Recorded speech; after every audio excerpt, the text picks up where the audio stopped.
Add eggs to cabbage and be surprised with the result. To start our recipe, I will cut half cabbage into very small slices, this way. Guys, this recipe goes very well at breakfast, and easy is very healthy. Next, I will cut 100 g of ham into strips, and then I will cut into not too large cubes. Guys, this recipe is amazing, everyone loves it here at home. Do it and then tell me what you think. Now in a container already with our cabbage, I will add 4 whole eggs. I will also add a teaspoon of salt and half a teaspoon of black pepper. I will stir well until the seasonings are fully incorporated with the eggs and cabbage. And before I forget, tell me which city you're watching so I can send you a special hug. Today's hug goes to Sally McMahon in Phoenix, Arizona. I'm glad you're enjoying our recipes. Now in a frying pan, I will add some olive oil, and with the help of a silicone brush, I will spread all the olive oil on the surface of our frying pan. I'll add our recipe and I'll fix it a little bit until the recipe covers our entire pan. I have no doubt that this recipe will surprise you.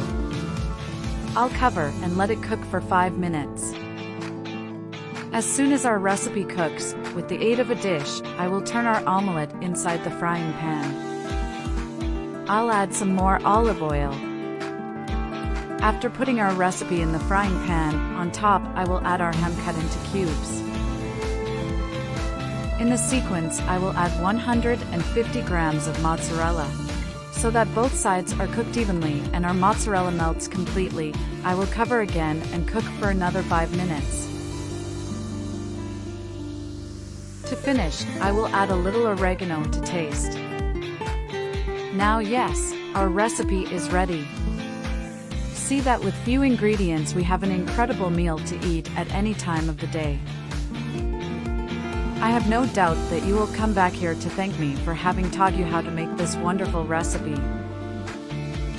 I like to prepare this omelette to eat for breakfast. It is a meal full of nutrients and very easy to make. But tell me, at what time will you prepare this delicious recipe? I'm sure you and your whole family will love it as soon as you taste this recipe. I can't stop doing it since the first time I tasted it. I hope you enjoyed this recipe. Thank you so much for watching this video so far. I see you in the next video. Bye!